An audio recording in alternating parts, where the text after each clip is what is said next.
Captain Jehoiakim stood on the bridge of the S-Harmony, watching the stars through the viewport. Her ship was small, nothing special compared to the massive vessels other alien species flew through space. The Harmony was called a diplomatic frigate, but everyone knew it was just a fancy name for a patrol boat. Earth didn't have much of a fleet, and what they had was old and weak. The communication console beeped. Jiho's second officer, Commander Minho Choi, looked up from his station. "Captain, we're receiving a distress signal from Titan. It's the mining colony." Jiho felt her stomach tighten. This was the third attack this month. "Put it through," panicked voice filled the bridge. "This is Titan Station 7. We're under attack. Ships bearing Vrin markings. They're hitting our storage facilities. We need immediate assistance." Jiho looked at Minho. They both knew the truth. The Harmony could get there in 20 minutes, but what could they do against Vrin raiders? The Vrin Dominion was a powerful empire that had been testing Earth's borders for months. Their ships were faster and better armed than anything humanity had. "Set course for Titan. Maximum speed," Jiho ordered. She had to try, even if it meant putting her crew in danger. On the other side of the galaxy, Ambassador Heian Lee sat in the Galactic Council chamber. The room was enormous, built to hold representatives from 7 different alien civilizations.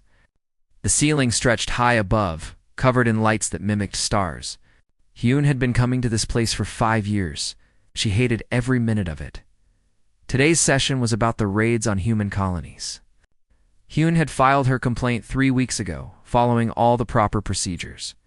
Now she waited for the council to respond. Counselor Vareth, a tall reptilian creature from the Korthon species, looked down at her from his elevated platform. His scales gleamed under the lights, and his eyes were cold. "Ambassador Lee, the council has reviewed your complaint about the incidents in your system." Hyun stood up. "Counselor Vareth, these aren't incidents. These are attacks. The Vrin Dominion has raided 14 human colonies in the past 2 months. 47 people are dead. We need the council's protection." Vareth's mouth twisted into something like a smile. "The council maintains peace across thousands of systems, Ambassador. We cannot respond to every minor dispute. Perhaps if Earth contributed more resources to the Council Defense Fund, we could prioritize your concerns." Minor dispute. The words made Heian's blood boil. But she kept her face calm. "With respect, Counselor, we pay our full share of contributions. The Council Charter guarantees protection for all member worlds." Another council member, a floating jellyfish-like creature named Orthus, spoke in a bubbling voice. "Earth is still a junior member. Your species joined the Council only 80 years ago. Perhaps you need more time to understand how things work here." Yoon had heard this before. Earth was young. Earth was primitive. Earth should be grateful for any scraps the Council threw their way. She wanted to scream, but instead she bowed her head. "Thank you for your time, counselors." As she left the chamber, another ambassador approached her. Vera was an Ashari, one of the oldest species in the Council. She looked almost human, except for her silver skin and 3 fingers on each hand. "Don't let them discourage you," Vera said quietly. "Some of us remember what it's like to be dismissed." Hyun appreciated the kindness. But words wouldn't stop the Vrin from killing her people. Back at Titan, Jiho's ship dropped out of faster-than-light travel. The scene before her was chaos. 3 Vrin warships circled the mining station, firing at the storage domes. Debris floated in space, where one dome had already been destroyed. "They're not even stealing anything," Minho said, disbelief in his voice. "They're just destroying it," Jiho understood. This wasn't about resources. The Vrin were sending a message. They wanted humanity to know how weak they were. "Charge weapons," Jiho ordered. "Target the nearest ship." Her tactical officer looked worried. "Captain, we're outgunned, 3-1. "I know. Fire anyway." The Harmony's small plasma cannons shot out streams of energy. They hit the nearest Vrin ship's shields, barely making them flicker. The Vrin vessels turned toward them. "Incoming fire," Minho called out. The Harmony shook as enemy weapons struck their shields. Alarms blared across the bridge. Jiho gripped her command chair. "Evasive maneuvers. Keep firing." For 10 minutes, They danced through space, dodging and shooting. The Harmony's shields dropped to 30%, then 20%. Jiho knew they couldn't last much longer. But then, for no clear reason, the Vrin ships stopped firing. They turned away and jumped into faster-than-light travel, disappearing. Minho checked his sensors. They're gone. Why did they leave? Jiho didn't know, but she was grateful. Get rescue teams to the station. Help anyone who's injured. It's on Earth. At Luna Command on the Moon, Admiral Subin Park watched reports coming in from across the solar system. The Vrin were getting bolder. Their raids were increasing. Intelligence suggested something bigger was coming. General Daeho Song stood beside her, looking at the tactical display. How much longer can we keep this up? We have 12 ships protecting an entire solar system. If they come in force, we're finished. Subin didn't answer right away. She was thinking about something else, something secret.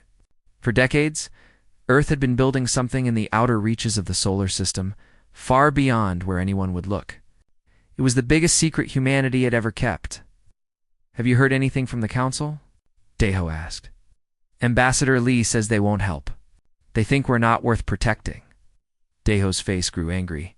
After everything we've contributed, after all the resources we've sent them? Subin touched a control panel on her desk, bringing up a new screen. It showed a region of space in the Kuiper Belt, far past Neptune. Maybe it's time they learned who we really are. 3 days later, Earth's intelligence networks intercepted a transmission. Warlord Thaxus of the Vrin Dominion was gathering a fleet. Not just a few raiders, but 300 warships. The largest invasion force seen in Council. Space in 200 years, and they were coming to Earth. When Heian brought the news to the Galactic Council, she expected emergency meetings and rapid response. Instead, she got bureaucratic delays and empty promises. Counselor Vareth actually seemed pleased. Perhaps this will teach humanity its proper place in the galaxy, he said to another council member. Not knowing Heian could hear him. That night, Heian sent an encrypted message to Luna Command. They're not going to help us. We're on our own. Admiral Subin read the message and closed her eyes. She had hoped it wouldn't come to this. She had hoped humanity could build trust slowly, prove themselves through patience and diplomacy, but the galaxy didn't respect patience. It respected power. She opened a secure channel to the Kuiper Belt facility. Dr. Yuna, this is Admiral Park. Authorization code Omega-77. Begin final preparations. Thousands of kilometers away in a hidden base carved into an asteroid, Dr. Unicong received the message. Around her, technicians rushed to their stations. The facility's lights came on one section at a time, revealing something massive hidden in the darkness. It's time, Yuna said to her team. Wake her up. The Vin fleet arrived at the edge of the solar system like a swarm of locusts. 300 warships, each one bristling with weapons. Their formations stretched across space, blocking out the stars behind them. On the command ship, Warlord Thaxus watched the blue planet in the distance. Earth looked peaceful from here, unaware of its coming doom. Begin the broadcast, Thaxus ordered. His message went out on all frequencies. Reaching every human settlement from Mercury to the Kuiper Belt, his face appeared on screens across Earth, showing his fierce features and battle scars. Humans of Earth, I am Warlord Thaxus. Your pathetic attempts to defend your colonies have amused us, but now the game ends. You have 1 hour to surrender completely. Disarm your ships. Open your cities. Prepare to serve the Vrin Dominion as workers and slaves. Refuse, and we will burn your world until nothing lives. On Earth, sirens wailed. Cities that had known peace for generations now prepared for war. Parents held their children. Old people remembered stories their grandparents told about ancient wars. Everyone wondered if humanity's time had come to an end. General Daeho coordinated ground defenses from Seoul. Massive gun emplacements rose from underground bunkers. Soldiers took their positions. Shield generators powered up around major cities, but Daeho knew the truth. If the Vrin fleet broke through Earth's space defenses, These ground weapons would only delay the inevitable. "Sir, we have reports from Mars," his aide said. "Captain Jiho's fleet is taking up defensive positions." Daeho looked at the tactical display. 13 ships. That was Earth's entire official defense fleet. 13 ships against 300. It was suicide, but they had to try.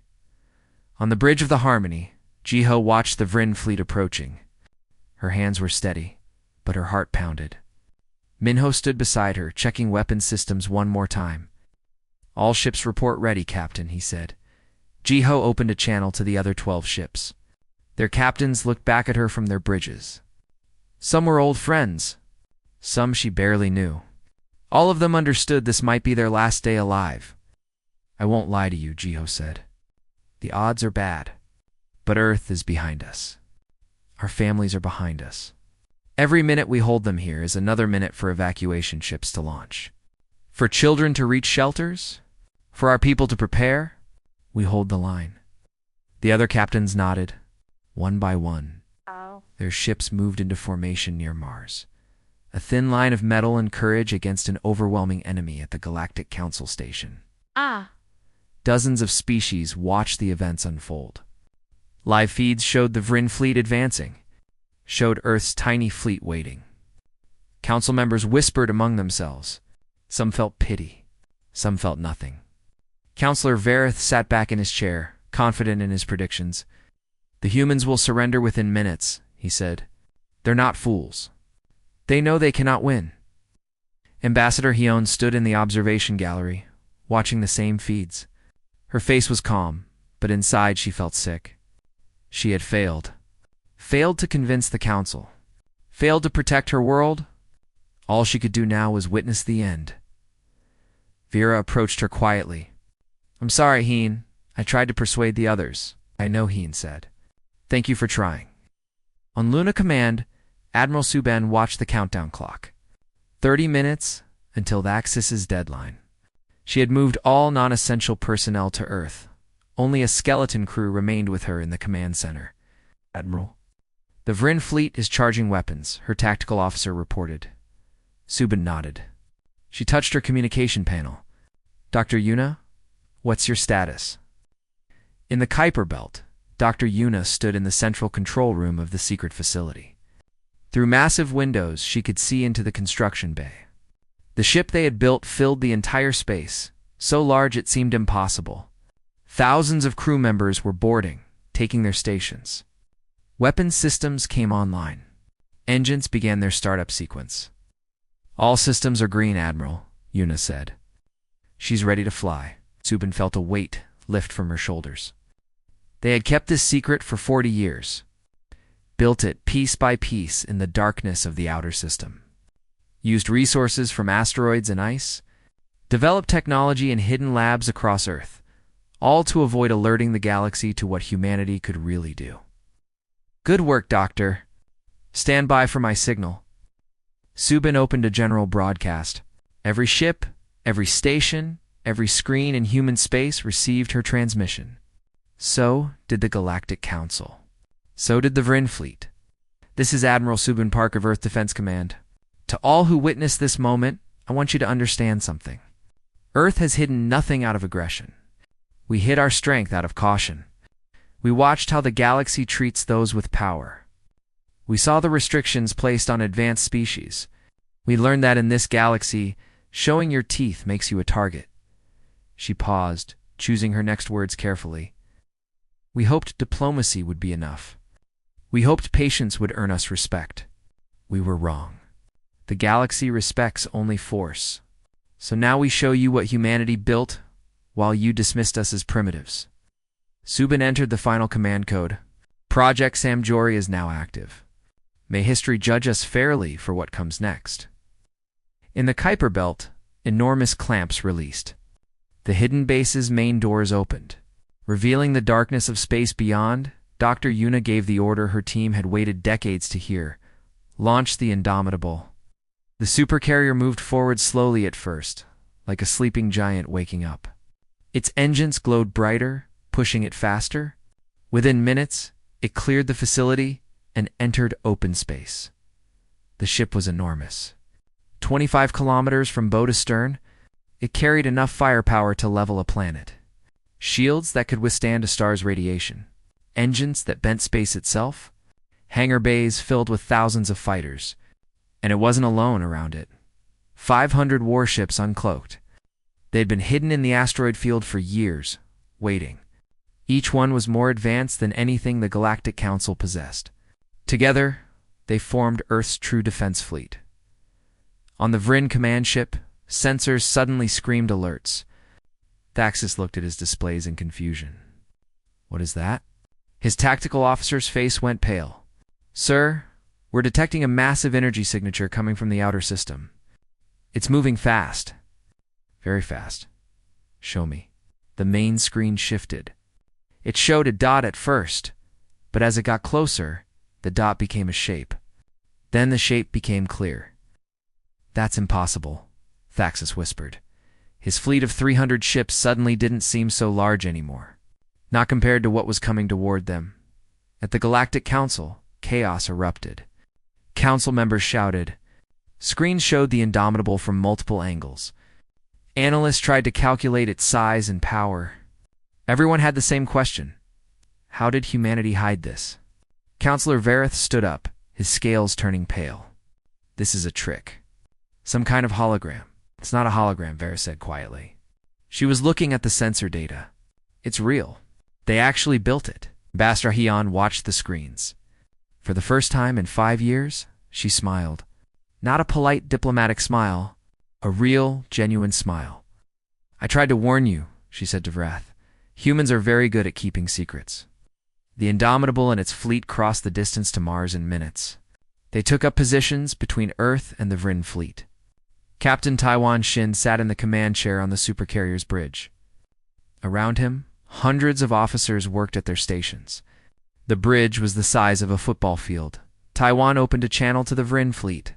His voice was calm and cold. This is Captain Shin of Earth Defense Command. You came to our home with weapons charged. You threatened our families. You expected us to be weak. That was your mistake. Leave now, or face the consequences. Warlord Thaxis stared at the screen. Part of him wanted to retreat, the smart part. But pride and anger won. He had come too far to back down now. All ships. Attack formation. Show these humans what real power looks like. The Vryn fleet charged forward, weapons firing. The first wave of Vryn plasma fire hit the Indomitable's shields like rain hitting a mountain. The massive supercarrier didn't even shake. Its shields absorbed the energy and glowed brighter for a moment, then returned to normal. 300 enemy ships firing at once, and they might as well have been throwing rocks. Shields holding at 100%, reported Specialist Bora Jung from the weapons station. They're not even scratching us.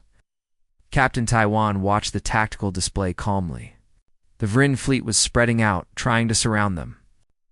It was a good strategy against a normal enemy. But nothing about this situation was normal. Launch fighters, Taiwan ordered. The Indomitable's hangar bays opened along its sides.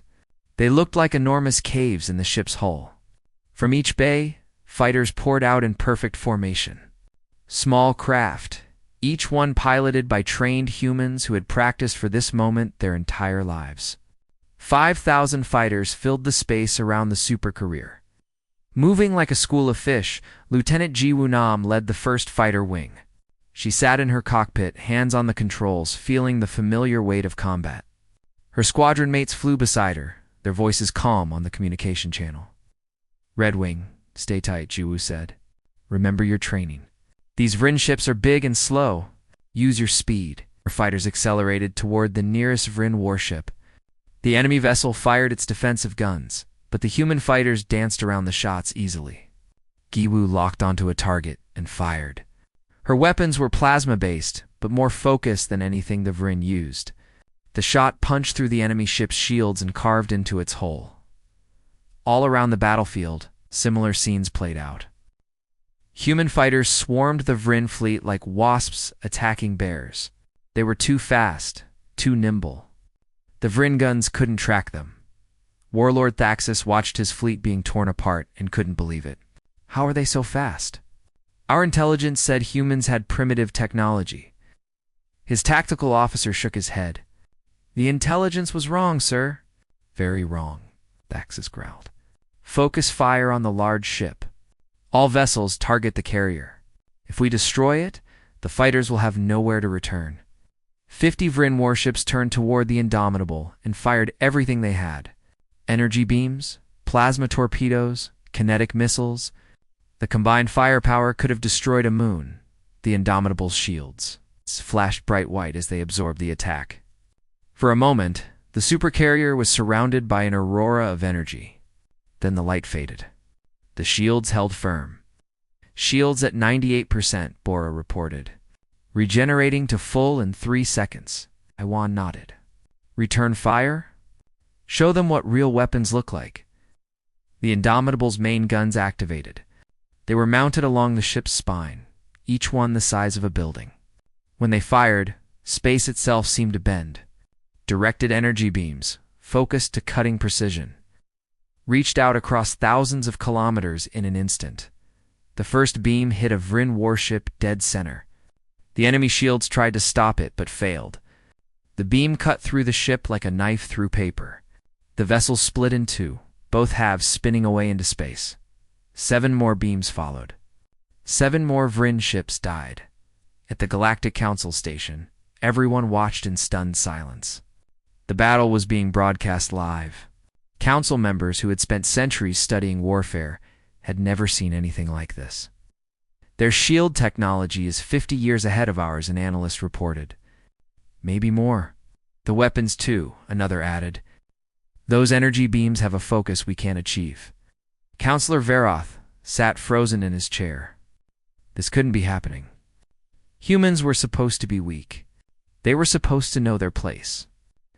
Everything he knew about the galaxy told him that young species didn't have this kind of power. Ambassador Heian stood among the observers. She felt no joy in watching the battle, even though her people were winning. War was terrible no matter who won. But she felt something else. Vindication. For 5 years, she had endured their condescension, their mockery, their dismissal. Now they saw the truth. Vera approached her. How long has your species been planning this? Since the day we joined the council, Heian said honestly. We learned very quickly that the galaxy was not kind to those perceived as weak. So we became strong in secret. Back at the battle, the Vryn fleet was in full retreat. What had started as an invasion force was now a fleeing mob. Ships broke formation and tried to escape, but Earth's 500 warships had surrounded them. There was nowhere to run. Captain Jiho watched from the Harmony, still positioned near Mars. Her small frigate hadn't fired a shot. There was no need. The battle was already over. Can't believe it, Minho said beside her. We actually had all this? The whole time? Seems like it, Jiho said. She felt strange. Relieved that Earth was safe. Amazed by the power her species had hidden, but also wondering what it meant for the future. Warlord Thaxus's command ship was crippled. Its engines dead and shields down. He stood on his damaged bridge, surrounded by smoke and sparks from broken consoles. Half his crew was dead. His fleet was destroyed. Everything he had built over decades of conquest was gone. Captain Taiwan's voice came through the emergency channel. Warlord Thaxus, you have one chance. Surrender now. Order your remaining ships to power down weapons. You'll be treated according to the laws of war. We're not monsters. Thaxus wanted to refuse. Wanted to die fighting rather than surrender to beings he had considered inferior. But he looked at his surviving crew members. Young Vryn, who had followed him into battle. They deserved to live. I surrender, Thaxus said, each word like swallowing poison. All ships, stand down. Across the battlefield, the remaining Vryn vessels powered down their weapons. Human ships moved in to take control. Medical teams prepared to treat the wounded, even the enemy wounded. The Battle of Seoul had lasted 90 minutes. Earth's casualties, 3 fighters damaged, no deaths. Vryn casualties, 170 ships destroyed, thousands dead, the rest captured, News of the battle spread across the galaxy at light speed. Every civilization with faster-than-light communication heard the same story. Earth, the young species everyone had dismissed, possessed military power beyond anything the Galactic Council could match. Reactions varied. Some species were terrified. Some were impressed. Some immediately began reviewing their own defense strategies. Everyone had the same question: what else were the humans hiding? On Earth, celebrations erupted in every city. People danced in the streets. Families held each other and cried with relief. The nightmare was over. They were safe. But in government buildings and military headquarters, leaders knew this was just the beginning. Earth had revealed its strength. Now they had to deal with the consequences. Admiral Subin stood in Luna Command, watching reports come in from across the system. The Indomitable was returning to high orbit. Captured Vryn prisoners were being processed. The Council was demanding an emergency meeting. General Deho joined her. "We did it. We actually won. We won the battle," Subin said. "Now comes the harder part. Winning the peace." On the Indomitable, Captain Taiwan walked through the hangar bay. Pilots were climbing out of their fighters, exhausted but alive. Lieutenant Jiwoo saluted as he approached. "All fighters accounted for, sir. 0 losses. Good work, Lieutenant. Your squadron performed perfectly." Jiwoo smiled. "We trained for this our whole lives. Strange that it actually happened?" Taiwan understood what she meant. They had all hoped this day would never come. Hoped that humanity could find its place in the galaxy through peaceful means. But hope wasn't enough. Sometimes strength was the only language the universe understood in the Kuiper Belt. Dr. Yuna watched the Indomitable through the facility's telescopes. The ship she had helped build was now the most famous vessel in the galaxy. She felt proud, but also worried. What happens now? Her assistant asked. Yuna didn't have an answer. They had built the Indomitable to protect Earth, but by revealing it, they had changed everything. The galaxy would never see humanity the same way again. For better or worse, Earth had stepped out of the shadows, and there was no going back. The Galactic Council chamber had never been so crowded. Representatives from every member species filled the seats. Observers from dozens of non-member civilizations stood in the galleries. Everyone wanted to witness this moment. The day humanity answered for its secrets. Ambassador Hyun walked to the center of the chamber. She wore her formal diplomatic robes, but her bearing had changed. No longer did she approach as a supplicant. She stood tall, meeting the eyes of every council member. Councillor Varath spoke first. His voice tight with barely controlled anger. "Ambassador Lee, Earth has deceived this council for decades. You built a military fleet in secret, developed advanced technology without sharing it. This violates the spirit of our alliance." Han let the words hang in the air for a moment. Then she responded, her voice calm and clear. "Councillor Varath, let me tell you a story. 80 years ago, Earth discovered faster-than-light travel. We were young and excited. We thought we were joining a community of peaceful civilizations, but we learned quickly that the galaxy works differently than we hoped." She gestured to the council members around her. "Every treaty you offered us was designed to limit our growth. Every trade agreement extracted our resources while giving us scraps in return. When we asked for access to advanced defensive technology, you denied us. You said we weren't ready, that we hadn't earned it." Councillor Vera leaned forward. "But why hide such massive military development? Why not ask for help?" "Because we watched what happened to others who asked," Han said. "The Zeltharians developed antimatter research. You immediately imposed restrictions and monitoring. The Korvax built a planetary defense network. You forced them to share the technology and limited how many satellites they could deploy. We saw the pattern. In this council, showing strength doesn't make you a partner. It makes you a threat to be contained." Admiral Subin entered the chamber, her uniform crisp and metals gleaming. She stood beside Haon. "We didn't build the Indomitable to conquer. We built it to survive. Every simulation we ran showed the same result. Without serious defensive capability, humanity would eventually face invasion, either from rogue empires like the Vryn, or from council members who decided Earth's resources were too valuable to leave in human hands. The chamber erupted in protests. Several council members shouted denials, but others remained quiet, their silence speaking volumes. Agent Seokan watched the proceedings from Earth's intelligence headquarters. His job for the past 30 years had been protecting Project Samjori's secrecy. He had created false reports, misdirected council spies, and built elaborate cover stories. Now all that work was revealed. He felt relieved and anxious in equal measure. His console beeped with an urgent message. Seok read it, and his stomach dropped. "Get me Admiral Subin. Emergency priority." On the Indomitable, Commander Ingyang Beek was conducting post-battle analysis when her tactical board lit up. She studied the sensor readings carefully, then reached for the communication panel. "Captain Taiwan, we have a situation. Vrin ships are regrouping at the edge of the system." Taiwan arrived on the bridge within seconds.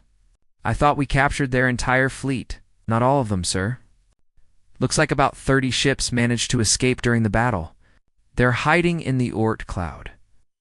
Ingyang pointed to the display. "And sir, they're moving toward Earth. Fast."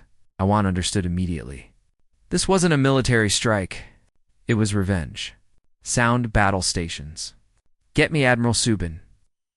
In the council chamber, Subin's communication device buzzed.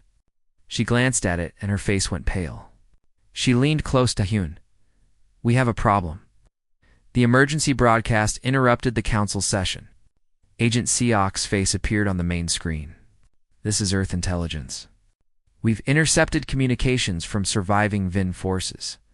Commander Zethros is leading a suicide attack against Earth. Their ships are loaded with antimatter warheads.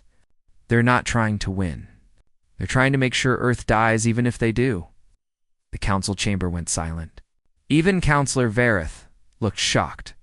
Hyun turned to face the council. "This is what we tried to tell you. This is why we needed strength. Because the galaxy is full of threats, and pretty words don't stop them." Oh. Subin was already moving toward the exit. "I need to coordinate our defense." Vera stood up. "Ambassador Lee, would Earth accept council assistance?" Hyun paused.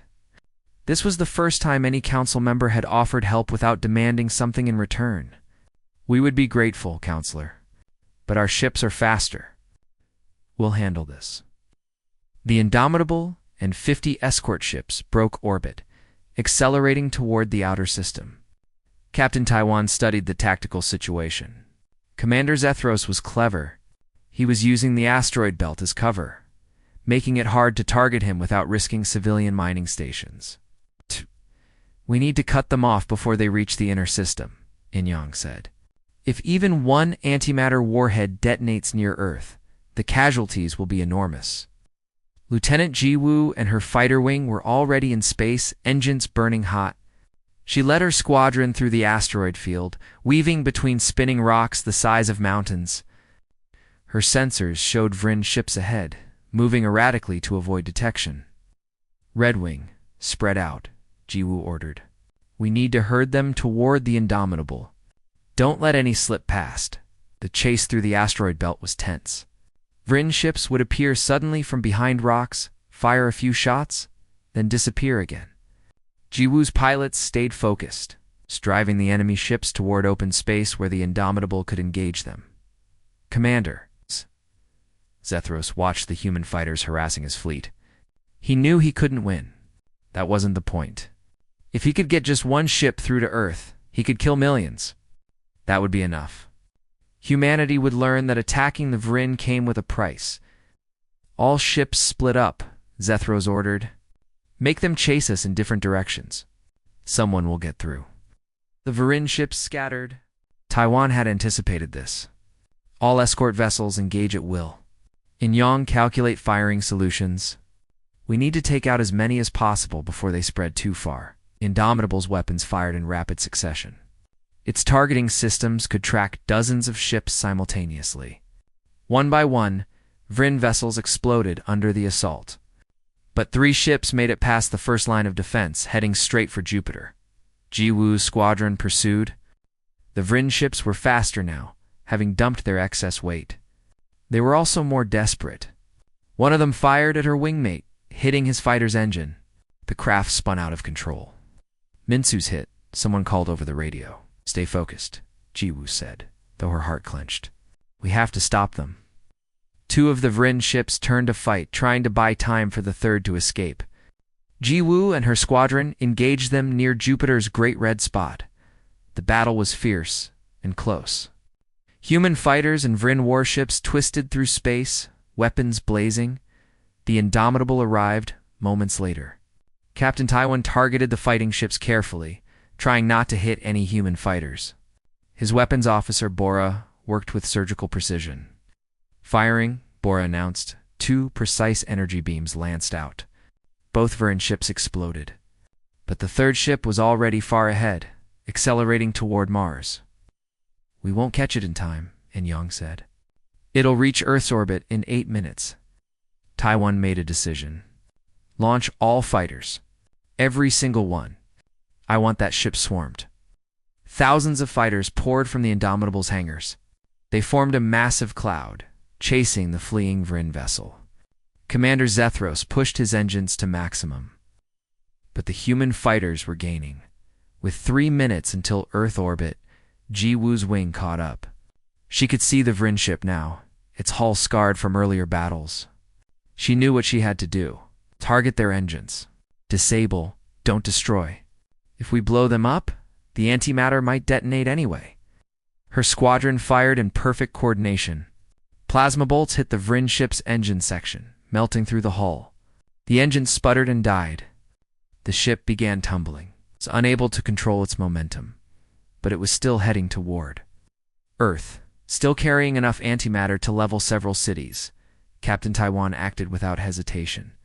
Tractor beams. Grab that ship and redirect it. The Indomitable extended invisible fields of energy. They grabbed the tumbling Vrin vessel and began pushing it away from Earth. The Supercarrier's engines strained, fighting against the momentum slowly, degree by degree. The Vrin ship's trajectory changed.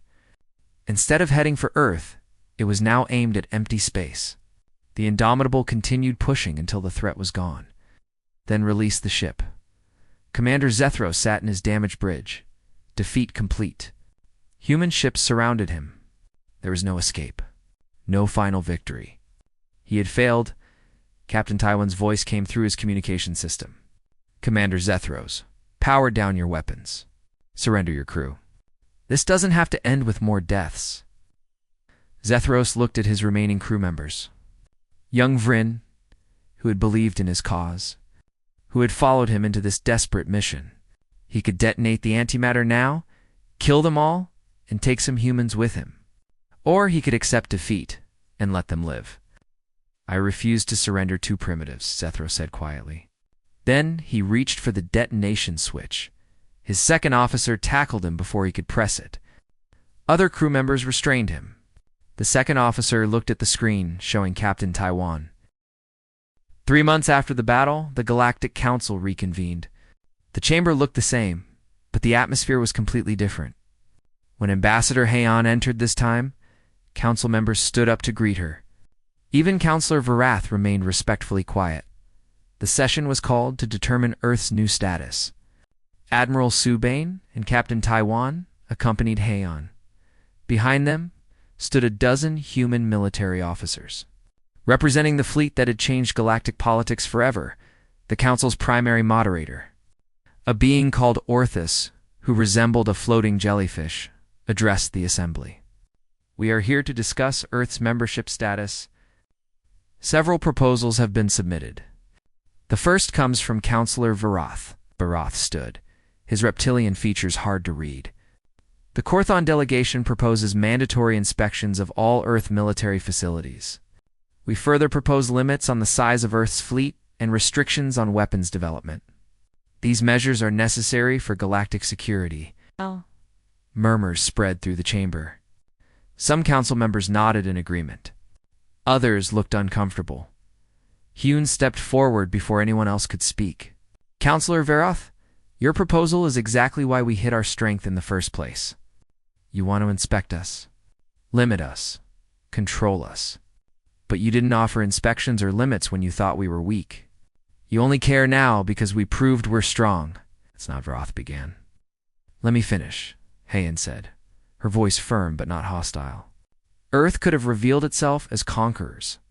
The Indomitable could have arrived at this very station and demanded your surrender. We had the power to do it, but that's not who we are. Admiral Subin stepped beside her. We built our fleet for protection, not conquest. When the Vryn attacked, we defended ourselves. When they tried a suicide strike, we disabled their ships instead of destroying them. We showed mercy to enemies who showed us none. Judge us by our actions, not your fears. Counselor Vera stood up. I have an alternative proposal. Earth should be granted full council membership with all associated rights. Military rights, technology sharing privileges, equal voting status. They have proven they deserve it. The chamber erupted in debate. For 2 hours, council members argued. Some feared Earth's power. Others recognized that trying to contain humanity would only create a dangerous enemy. A few, like Vera, genuinely believed Earth had earned equal status. Finally, Orthus called for a vote. All in favor of granting Earth's full council membership. The vote was close, but it passed. Earth would no longer be a junior member. They would stand as equals among the galactic civilizations. Counselor Vareth remained standing after the vote. For a moment, Hayan thought he would protest. Instead, he surprised everyone. I was wrong about humanity, Vareth said slowly, each word difficult for him. I dismissed you as primitives. I failed to see your potential. The Korthon delegation will respect the Council's decision, but I must warn you all, he looked directly at Hayan. Humanity's ambition is vast. We have unleashed something we may not be able to control. Hayan met his gaze calmly. Our ambition is survival, Counselor. Our goal is respect. For too long we lived under the assumption that we were lesser beings, that our opinions didn't matter, that our lives were worth less than others. Never again, she paused, letting her words sink in. We won't seek to dominate the galaxy, but we won't accept being dominated either. If that makes us dangerous, then perhaps the galaxy needs to change its definition of danger. The session ended with Earth's status officially elevated. Treaties were signed. Trade agreements were renegotiated on equal terms. The era of humanity as a junior species was over. Captain Taiwan returned to the Indomitable with news. The Supercarrier would become the flagship of a new Joint Council defense fleet. Multiple species would serve aboard her, learning from human technology while sharing their own knowledge. Congratulations, Admiral Taiwan, Subin said with a smile. You're getting a promotion. Taiwan looked surprised. Admiral. The Council agreed. You'll command the joint fleet. First time in Council history, a human has held such a position. Also, the first time a military force combines so many species. Taiwan thought about the responsibility, training different species to work together, maintaining Earth's security while serving the broader Council. It wouldn't be easy, but nothing worthwhile ever was.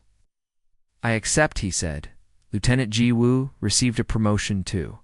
She became the commander of the Indomitable's entire fighter wing.